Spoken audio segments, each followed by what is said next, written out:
Antes, cuando hablaban de los cristianos, la gente decía, mirad cómo se aman. Hoy, cuando yo quiero invitar a alguien a la iglesia, la mayoría, bueno, no la mayoría, pero un número considerable de personas me dicen, no, padre, bastante drama tengo yo en mi casa como para venir a asumir los dramas que se presentan en la iglesia, en la parroquia. O me dicen, padre, si ahí lo que hay es un chismorerío, eso es puro chisme que viene, chisme que va. Padre, yo tengo una amiga, tengo un familiar que está dentro de la iglesia, que hace parte de comunidades y veo cómo esa gente se vive matando. Entonces, a rasgo general, la gente diría, pues mirad cómo se odian, ¿no? Cómo ha cambiado el tiempo. ¿Qué diferencia hay de los primeros cristianos? Nosotros, queridos hermanos, estamos llamados a dar un testimonio de amor. Estamos llamados a dar un testimonio de paz y de unidad. Pero lastimosamente hay por dentro de la iglesia, por dentro de las comunidades, una fuerza que lo está impidiendo. Como el demonio no ha logrado destruir a la iglesia de afuera, se ha infiltrado dentro de la iglesia para destruirla por dentro.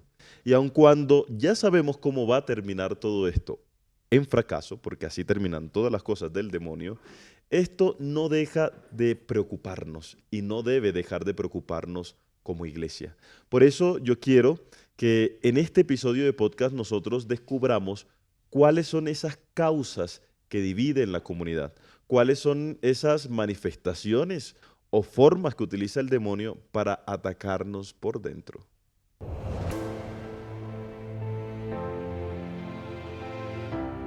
Hola, queridos roomies, este es un gustazo del bueno. Soy el Padre Hayden y te doy la bienvenida a mi podcast Habitantes del Corazón. Juntos emprenderemos un viaje que nos ayudará a descubrir nuestra humanidad, a sanarla, amarla y a transfigurarla y llevarla a los pies de Jesús. Son temas muy variados cuyo único objetivo es que seamos felices y santos. Así que, iniciemos.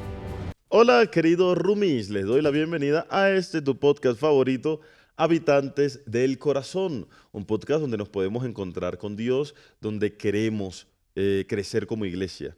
Sin darme cuenta, sin quererlo, sin pensarlo, sin meditarlo, este reencuentro, este regreso ha tornado en torno a temas eclesiales, ¿no? Entonces, sin quererlo, se ha vuelto muy eclesiológico estos episodios de podcast y me gustan porque yo amo a la iglesia, de verdad la recontramo por la iglesia, daría la vida, moriría siendo católico y por esa misma razón pues tenemos que buscar las estrategias, las formas para poder hacer crecer la iglesia. Yo sé que una sola golondrina no hace verano, pero al menos una golondrina es una golondrina. Y al menos uno va haciendo bulla, mal o bien, uno va haciendo bulla y alguna persona le va quedando en su mente, le va quedando en su corazón y va haciendo crecer en su interior. Si esto te lleva a ti a cuestionarte, entonces, queridos hermanos, como lo decía la vez pasada, he logrado mi cometido. El otro día me escribió una persona con referente a uno de los podcasts que hice, creo que el de fariseísmo, y me decía, padre, yo no quiero ser más farisea, ¿qué tengo que hacer? Y yo, bueno, interesante.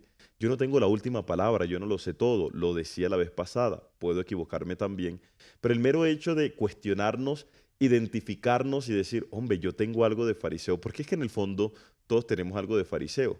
A veces de pronto, cuando ustedes están escuchando el episodio de podcast, puede dar la impresión de que yo le estoy tirando tierra sucia a un grupo selecto de personas, ¿no? Estoy hablando de fulano de tal o del grupo de tal parroquia y no, hermanos, porque esto es para todos. Y yo por eso en algunos episodios me he incluido, ¿no? Porque yo tengo cosas de fariseo, porque tú tienes cosas de fariseo, porque todos tenemos cosas de fariseo, porque yo también he sido incrédulo, pero tú también has sido incrédulo en muchos momentos. Esto no es para que yo escuche el episodio de podcast y entonces comience a señalar, como otra persona también me dijo, padre, envíeme ese episodio que se lo voy a mandar a fulanito de tal porque le cae como anillo al dedo.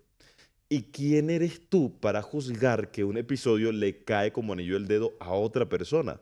Si se supone que estos episodios es para que te cuestiones tú, no para que los utilices como armas de crítica para otras personas. Entonces, yo quiero dejar esto claro porque en los últimos episodios ha ocurrido muchísimo, ¿no? Uy, padre, es que en mi parroquia hay unas así. No, es que en el fondo todos tenemos de fariseos, todos tenemos algo de ateos, todos tenemos algo de incredulidad, todos tenemos algo de chisme. El que diga que no chismosea, por favor, es mentira. Yo chismoseo, tú chismoseas. Eso es la conjugación del verbo chismosear. Todos chismoseamos. Entonces, no te creas mejor, porque precisamente eso es una de las cosas que he venido atacando en este podcast, ¿no? El no creernos mejor que nadie.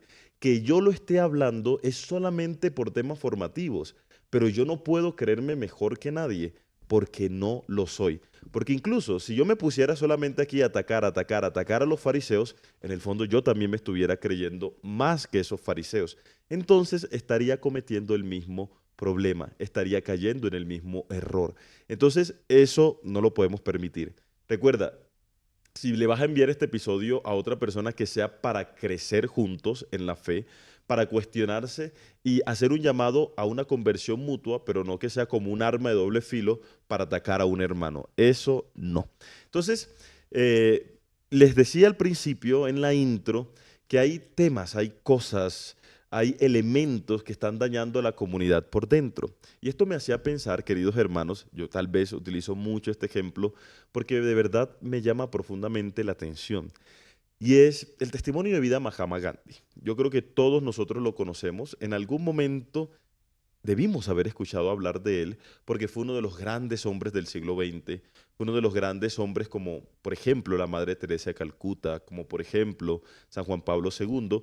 Y Mahatma Gandhi es conocido porque él ocasionó, ayudó a la liberación de la India, del imperio inglés, del país inglés, pero por medios pacíficos. No hubo una guerra como tal, sino que utilizó muchos mecanismos de paz, de no violencia, para poder sacar a los ingleses del país. Entonces nos encontramos con Mahatma Gandhi, un hombre pues, que fue muy importante en el siglo pasado, pero lo que más me llama la atención de la vida de Mahatma Gandhi, queridos hermanos, es que él era como fascinado. No podríamos decir que enamorado, pero sí fascinado de la vida de Jesús.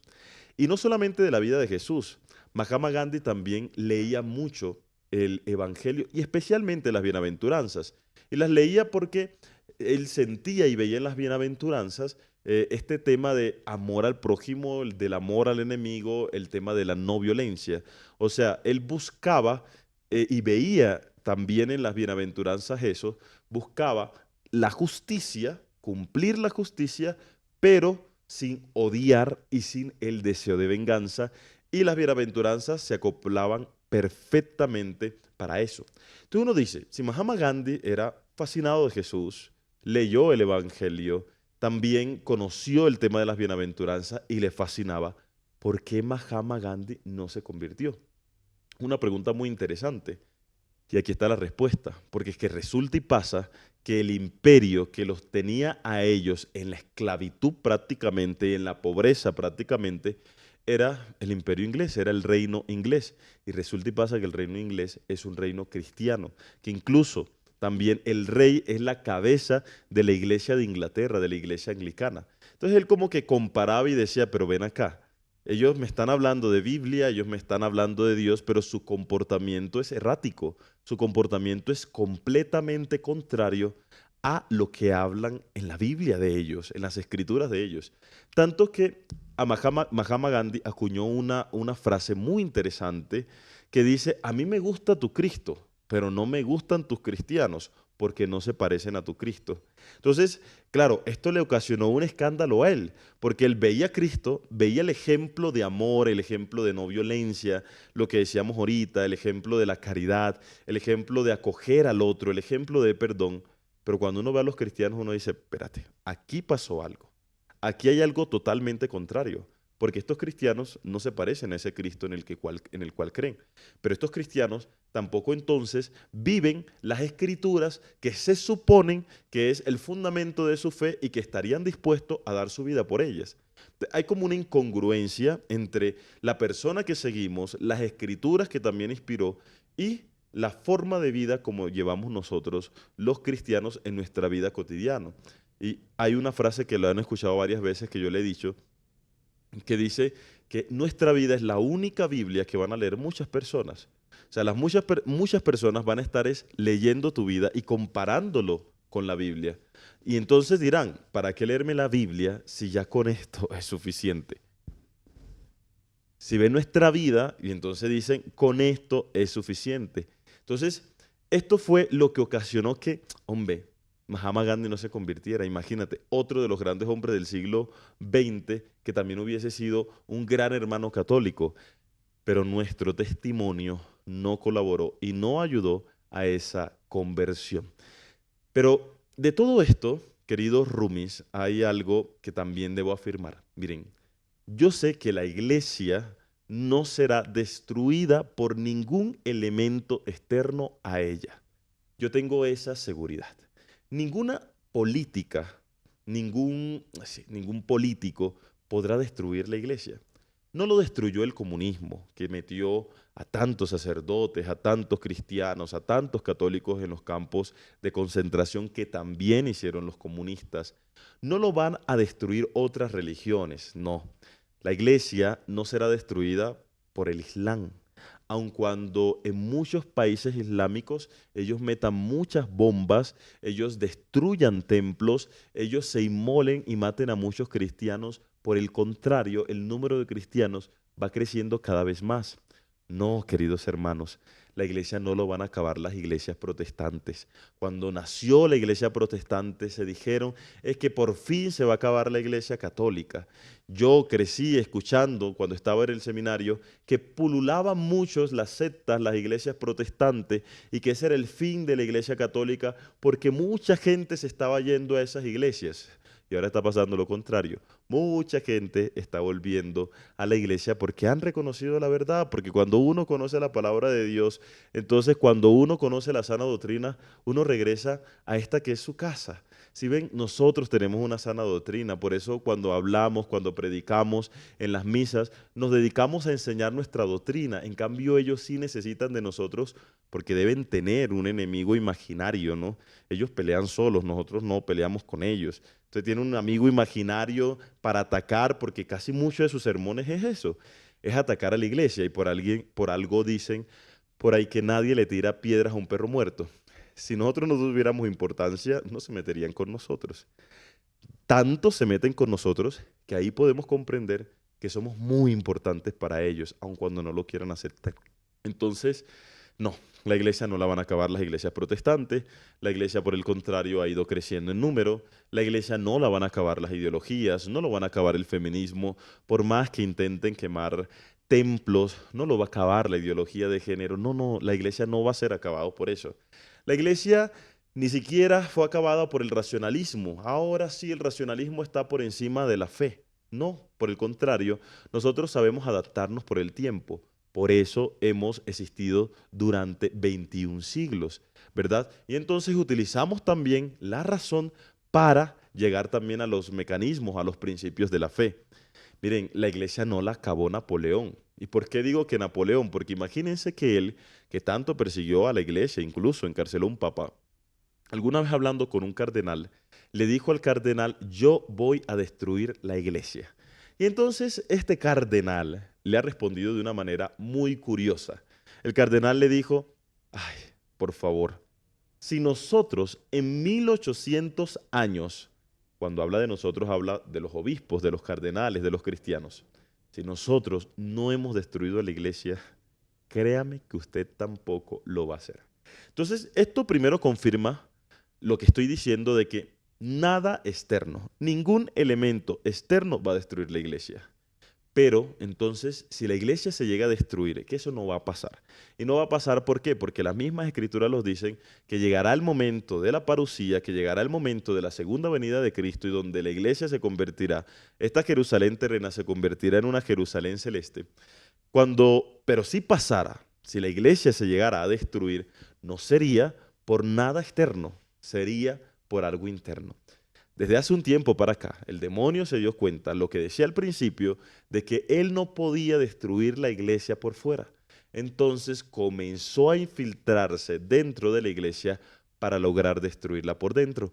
Gracias a Dios, esta iglesia instituida por Cristo, aunque a algunos le duela, esta iglesia está fundamentada por Cristo y Cristo no va a permitir, por lo mismo que Él ha dicho en su palabra, por lo mismo que ha dicho en el Evangelio, que las puertas del infierno no prevalecerán sobre ella. Así que esto es como una patada de ahogado patada de ahogado del demonio, pero que tampoco nosotros podemos dejar pasar desapercibidos, queridos hermanos, que debemos estar muy atentos porque Él ha sembrado la cizaña. Ustedes recuerdan ese texto bíblico, esa parábola bíblica del trigo y la cizaña.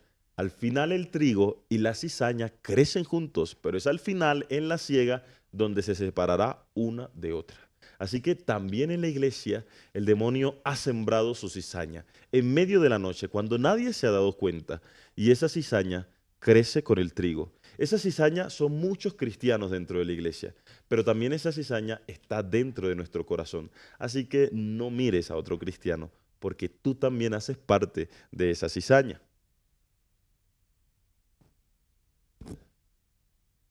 Ahora, queridos roomies, como decía al principio, la iglesia está llamada a ser esa comunidad de amor. Está llamada a ser esa fraternidad, ¿verdad? Está llamado a transmitir esa paz de la cual nosotros pregonamos. ¿Cuáles son los enemigos que nos impiden que eso se haga realidad? El Papa Francisco se ha adelantado, de verdad, que es un hombre sabio, un hombre santo. De verdad era el Papa para este tiempo en específico. El Espíritu Santo no se equivoca. Papa Francisco ha hablado sobre 3 elementos que destruyen la unidad de la iglesia. En esos 3 elementos, en algún momento lo hemos tocado, pero hoy vamos a tocarlo de una manera mucho más detallada, especialmente el primero y especialmente el último. ¿Cuáles son esos 3 elementos? Primero, el dinero. Segundo, la vanidad. Y tercero, la habladuría. Yo creo que el Papa tiene también, como yo, algo especial, un cariñito aparte con los chismosos, porque siempre durante su pontificado, durante muchas ocasiones, ha hablado sobre los chismosos. Entonces, comencemos hablando sobre esto del amor al dinero. Miren, hermanos, el dinero no es malo. Decía el primer rector que yo tuve en el seminario, el dinero no es malo, ¿verdad? El dinero no te da la felicidad, pero calma los nervios. Y efectivamente sí, el dinero no te va a hacer feliz, pero cambia como lo que decía ahorita, ¿no? Calma los nervios. Sí, el dinero no te da la felicidad, pero definitivamente calma los nervios. Porque no es lo mismo acostarte sabiendo que tú tienes el dinero para pagar el arriendo, que tú tienes el dinero para hacer el mercado, que tú tienes el dinero para hacer los servicios, a acostarte sin saber que no tienes dinero para nada de eso. Así que no te hace feliz, pero sí te calma los nervios. ¿Cuál es el problema? El dinero es algo necesario. El dinero, en su esencia, de una u otra manera, es bueno. Y es bueno porque lo necesitamos. No digamos que bueno, pero sí es algo natural, es algo necesario. ¿Verdad? Nos tenemos que relacionar con él, nos guste o no. ¿Cuál es el problema? El problema es la codicia. El problema, queridos roomies, es el afán de dinero. Y el mismo San Pablo nos lo ha dicho. Por ejemplo, en Primera de Timoteo, capítulo 6, versículo 10, nos dice, el amor al dinero es la raíz de todos los males. Y algunos, por codicia, se han desviado de la fe y se han causado muchos sufrimientos. Ojo, lo dice San Pablo. Por ese afán de dinero, por ese amor al dinero. Entonces, mucha gente ha comenzado a aislarse de la fe, desviarse de la fe. Algunos se retiran, otros se quedan, pero muy lejos de la fe. Que yo esté dentro de la iglesia no quiere decir entonces que yo pertenezca a ese pueblo de Dios. ¿Por qué? Porque si mi principal codicia es sobre el dinero, mi principal ambición es sobre los bienes materiales, yo puedo estar dentro de la iglesia, pero mi corazón está lejos de Dios. Mi corazón está lejos de la iglesia. Y hay mucha gente que vive en función del dinero. Hay mucha gente que vive en función del diezmo. ¿Es necesario el diezmo? Sí. ¿Es bíblico el diezmo? Sí. Pero mi vida no puede depender de eso. Mi vida no puede depender de las ofrendas que yo recojo en la parroquia. Yo no puedo entregarle al corazón a eso. Yo cuántas veces no he escuchado a sacerdotes hablar mala parroquia, pero cuando hablan de mala parroquia se están refiriendo a una parroquia pobre. No es que no hay malas parroquias. ¿Y por qué no hay malas parroquias? Porque en todas las parroquias hay una persona que está esperando porque se le anuncie el Evangelio. Y ya eso demuestra la intención que muchos de nosotros, que vuelvo a repetir, yo también he caído en eso porque no voy a mostrarme mejor. Entonces, caemos en eso de, ¿qué estoy buscando? ¿De verdad estoy buscando llevar el Evangelio o de verdad estoy buscando llenarme los bolsillos? Entonces, ¿cuál es el problema de este afán de dinero, queridos roomies? Y es que crea desigualdad dentro de la iglesia. Entonces nos encontramos con cristianos que son de primera y con cristianos que son de segundas. Con cristianos, los de primera, que son los que tienen dinero, los que pagan y obviamente siempre van a tener al sacerdote ahí cerquita, siempre van a tener al pastor ahí cerquita. Hago un paréntesis, menciono pastor porque últimamente me están viendo muchos hermanos de otras denominaciones cristianas para criticarme, pero entonces también que de pronto escuchen este mensaje y se conviertan. Entonces, por eso hablo de sacerdotes y hablo de pastores, porque últimamente sí he tenido mucha gente que ha estado pendiente de estos episodios de podcast. Entonces, claro, los pastores, los sacerdotes andan en función del dinero.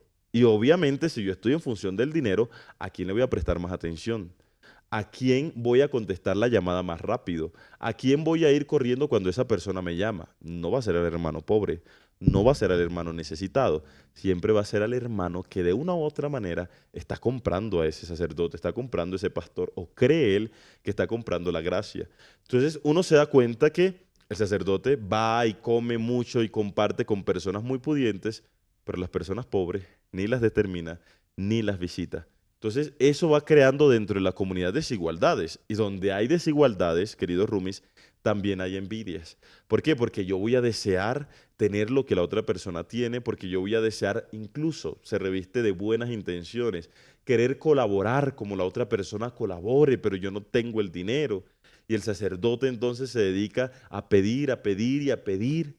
Y no, hermanos, es que no todo es dinero. ¿Sí ve? Y más nosotros como cristianos debemos comprenderlo porque el mensaje de Jesús gira en torno a eso. Entonces, cuando yo voy, primero, creando ese tipo de desigualdades, creando envidias, obviamente la solidaridad, que es otra de las cosas que caracteriza a la iglesia y que debe caracterizar al cristiano, se va perdiendo. Porque al final lo único que yo quiero es llenarme mis bolsillos. Yo solamente pienso en mí y no pienso en los demás. ¿Yo por qué hablo de los sacerdotes? Pues porque yo soy sacerdote y porque de una u otra manera me autodenuncio. Pero esto vale para todos los cristianos. Esto vale para todos los laicos. Porque hay muchos laicos que viven en función del dinero. Entonces se creen muy enamorados de Dios, muy entregados a Dios, pero todo es plata, plata, plata, plata y plata. Y no, no es así. Así que esto es uno de los grandes peligros. Y se me estaba olvidando algo que también es muy importante, queridos roomies, y es el tema de la simonía. ¿Y qué es la simonía? Que es un pecado grave y castigado con dureza dentro de la iglesia. Y es el tratar de vender las cosas sagradas. Es como si yo le dijera a una persona, tú te quieres confesar, pero son 100.000 pesos. Entonces, si no me das 100.000 pesos, no te confieso. Es un pecado grave y es el pecado de la simonía. Y es cuando nosotros todo lo que hacemos, lo hacemos en función del dinero. Todos los sacramentos en función del dinero. Entonces van a bautizar o hay una Eucaristía. No, padre, pero es que no tengo plata. Entonces no te la hago porque sin plata entonces no hay Eucaristía. Que fue una de las cosas que intentó decir en su momento el Papa Francisco, que no podíamos cobrar los sacramentos. Que no podíamos cobrar los sacramentos no quiere decir que no podamos recibir ofrendas, que es totalmente diferente, porque la iglesia se tiene que mantener. Lo único que quería decir el Papa Francisco era, los sacramentos no pueden depender si una persona te da dinero o no. Porque si una persona quiere bautizar a su hijo, pero no tiene el dinero para pagar, o si para dar la ofrenda del bautismo, entonces tú no le puedes decir no. Porque es que tú no le puedes negar a nadie un sacramento por no tener dinero, porque los sacramentos son gratuitos. La ofrenda que recibimos es para el sostenimiento del templo, para el sostenimiento de la iglesia, para el sostenimiento de las misiones, para el sostenimiento de la pastoral, que eso cuesta mucho, para el sostenimiento del mismo sacerdote, pero los sacramentos no pueden depender de la cantidad de dinero que dé la persona. Entonces, ojo, eso es lo primero, ¿no? El afán de dinero. Ojo, lo dice el mismo Señor en el Evangelio. Ojo con servir a dos señores, porque terminarás dándole prioridad a uno sobre otro. Y si nosotros ponemos en una misma balanza a Dios y al dinero, ¿a cuál vamos a servir más? No porque el dinero sea más que Dios, no porque el dinero pese más que Dios, no, pero porque nos interesa más a nosotros, ¿verdad? Entonces, ojo con eso. Lo segundo es la vanidad. La vanidad es otro de esos enemigos silenciosos que viven, que se encuentran en la iglesia. La vanidad es querer ponerme por encima de los demás, creer que yo soy mejor cristiano, creer que yo soy cristiano de primera, creer que yo siempre tengo la razón, creer que yo soy el que más sé, que yo soy el que más sirvo. Todo está en función de su ego, todo está en función de su imagen, todo está en función de su persona. Por ejemplo, eso eran los fariseos.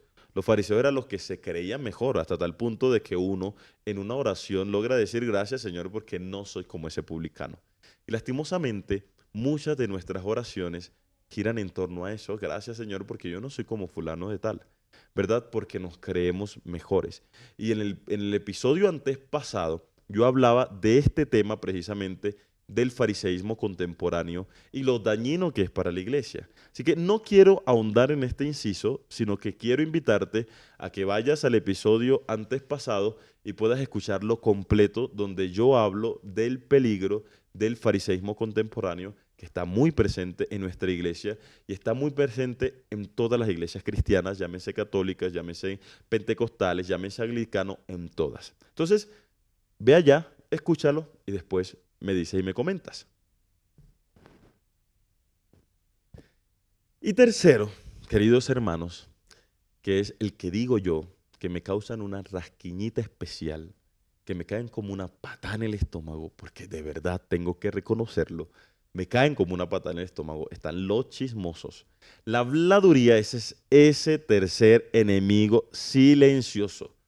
Y lastimosamente lo que abunda en la iglesia es eso, es esa hipocresía de hablar mal de la espalda del hermano y después acercarte, ay hermano, ¿cómo estás? Dios te bendiga, el Señor te ilumine. O como muchos comentarios que me llegan, que primero me maldicen, que primero me dicen de cuánta cosa y después Dios te bendiga. Y yo, ay, qué capacidad tiene la persona para maldecir y tratar con dureza a una persona y después para terminar con un Dios te bendiga, como si eso limpiara todo y como si eso limpiara la conciencia.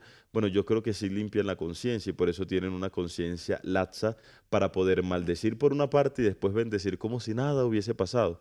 Y no, queridos hermanos, no lo digo yo, lo dice Santiago. Santiago lo dice en el capítulo 3, en los versículos 6 y los versículos 9. La lengua es un fuego, es un mundo de maldad. Ojo. La lengua, ay Señor, la lengua es un fuego, es un mundo de maldad. Con ella bendecimos al Señor y Padre y con ellas maldecimos a las personas que son imagen de ese Dios. Ay, qué belleza, qué belleza, qué belleza. La lengua, hermanos. Entonces, muchos cristianos lo que hacen es ay, bendecir a Dios, lo alaban, lo adoran, eso, quieren comerse y entregar a Dios su vida y todo. Ay, pero también con esa murmuran, pero también con esa hablan, pero también con eso critican, pero también con eso maldicen. Y entonces se cree uno muy cristiano porque con esa lengua que comulga también come del prójimo. Ojo con eso, hermanos. Ojo con eso. Porque hay mucha gente que solamente se dedica en algunos pecados y pierde de vista que también esto es un pecado grave. Porque lo ha dicho el mismo Papa Francisco en otras ocasiones, hablando de los chismosos que ellos son como unos terroristas, que ellos tiran la bomba y se van, se lavan las manos como si nada hubiese ocurrido y después llegan todos inocentes. Ay, ¿qué pasó? ¿Quién provocó eso? Ojo, queridos hermanos, porque con la lengua podemos bendecir y edificar vidas, pero con la lengua también podemos destruir. Y entonces, esto es de lo que más hoy aqueja a la iglesia. Bueno, el afán de dinero también, pero esto es otra de las cosas que más aqueja a la iglesia. el tema de la habladuría, que nace precisamente del orgullo, del inciso pasado, ¿no? Cuando yo me creo mejor, entonces yo tengo el derecho, la autoridad de hablar de quien yo crea porque considero desde mi perspectiva que la otra persona está mal, que las otras personas se van a condenar, en fin, yo comienzo a criticar, yo comienzo a chismosear. Utilizamos muchas veces la oración como medio del chisme. Ay, Señor, yo te pido por fulanita de tal, yo te pido por Susana, porque imagínense que Susana se metió con el hijo de la vecina y quedó embarazada. A ver, ¿eso es una oración de intercesión o es un chisme para que todo el mundo se entere de lo que le está pasando a Susana? Entonces, hay mucha gente así, hay mucha gente que se cree mejor y por eso habla. O por el contrario, que yo incluso se lo digo a los alumnos de los colegios en los que trabajo, yo decía, o porque tiene una vida muy miserable. Porque una persona que tiene una vida triste obviamente siempre va a procurar entristecer a los demás. Porque una persona que no está conforme con su vida siempre va a querer meterse en la vida de los demás, porque es que la suya no es tan chévere, la suya no es tan bacana. Es más bacana la vida del vecino. Entonces por eso están metidos en la vida del vecino. O son personas que no quieren crecer de verdad. Y en la iglesia también nos encontramos con muchas personas así que están dentro de la iglesia, pero no tienen la más mínima intención de convertirse. A veces yo, siempre, todos tenemos algo de eso. No queremos convertirnos. Entonces, yo no quiero cambiar, yo no quiero dejar esos malos hábitos, yo no quiero dejar esas malas costumbres de siempre estar hablando con los demás. ¿Sí me entiende? Porque dicen por ahí que el chisme es vida. No, no, el chisme no es vida, el chisme es muerte. Muerte para la otra persona y también muerte para ti. Entonces, son estos tres enemigos, queridos roomies, los cuales nosotros debemos enfrentarnos. Definitivamente, hay que cultivar la humildad, hay que cultivar la pobreza. Y cultivar la pobreza no es no tener dinero. Cultivar la pobreza es no darle mi vida, entregarle mi vida al dinero. ¿Sabe? ¿Y cómo cultivo yo la pobreza también? Compartiendo con el otro, compartiendo con los hermanos que son de ahí de la comunidad o también externos a la comunidad que son más necesitados. Entonces, eso es una forma de cultivar la pobreza. También hay que cultivar la humildad de reconocer que nosotros somos pobres hombres, que no somos mejores que nadie y además de no ser mejor que nadie, no nos las sabemos todas. No podemos tener esa certeza. Es que tú eres seguro de ti mismo y recuerda lo que dice la palabra. Ojo, cuidado, no caigas. Aquellas personas que están seguros de sí mismos, cuidado, no caigan. Y lo otro que también tenemos que cultivar es el silencio. Hoy que grabo este episodio es el día de San José, el padre del silencio. Necesitamos más silencio. Necesitamos hablar menos y actuar más como San José. Así que, queridos roomies, que el Señor te bendiga. Te invito a que puedas compartir este episodio, ya sabes, no para denunciar y no para criticar a otros, sino para que todos juntos crezcamos como iglesia.